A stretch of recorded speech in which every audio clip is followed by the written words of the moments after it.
What's going on, YouTube? I got me a new toy for the farm. Pretty excited about it. Been trying to hunt down a skid steer for a while now, but you know, the markets on everything kind of went crazy, just like trucks. I feel like I was pretty lucky to get that truck for what I got it for, being as how the market is right now. But same thing for heavy equipment. I don't know what the deal is, man, but machines like this, real old, I mean 1970s, 80s, 90s machines that are still bringing over 10 grand, which blows my mind, because I remember 5, 6, 7 years ago you could buy these all day long for $4,000 or $5,000. But this one needed a little bit of TLC. It was some older lady that had it, just in the same town that I live in. Her husband had passed away, and this was sitting in their shop. They just used it for plowing out their drive. They had a real long blacktop driveway, and that's all they used it for out there.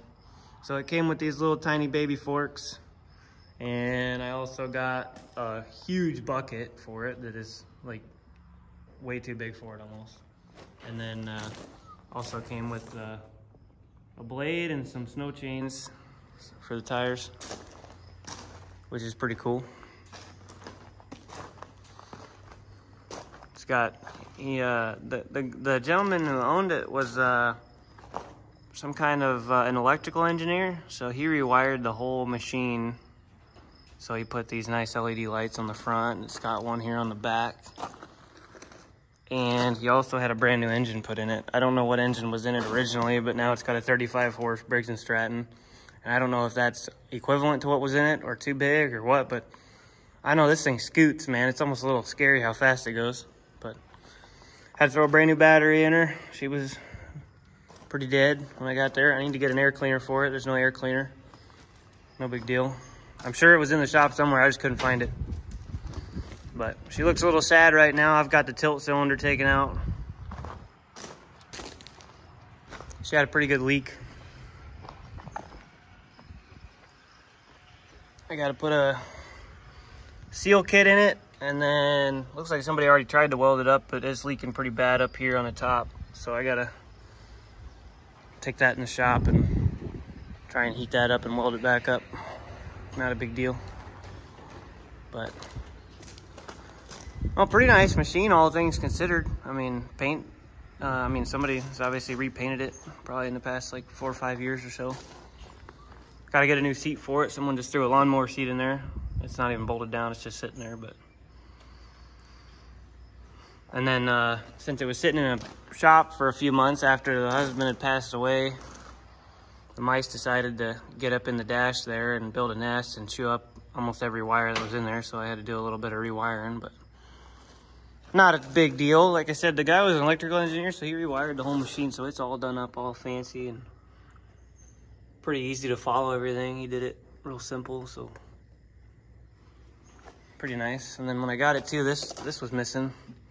I ended up finding it in their shop, but I gotta rerun where the muffler is. They had it running out through here, so you couldn't put this cover on, but I wanted the cover to be on, so I took the little tailpipe off, and I'm gonna make it come back out of the hole, hopefully. Figure something out with it. But I mean, overall, really good machine. Tires are all almost brand new on it, and I'd like to get a set of longer forks for it, because those are pretty small. I don't even know if they're 3 foot.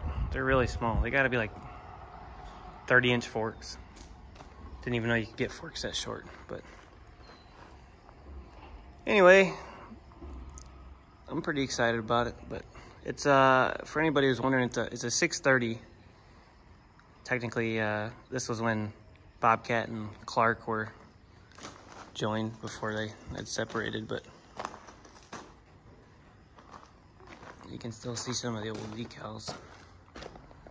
Clark 630. This is hydrostatic. Bobcat logo there. She needs a few little things, but nothing too major. I'll get that tilt cylinder fixed up and get her back in there, and we should be rocking and rolling. But I'll probably make a few more videos on it if I have to repair anything else or whatnot. But anyway, Thanks for watching, guys. I'll catch you in the next one.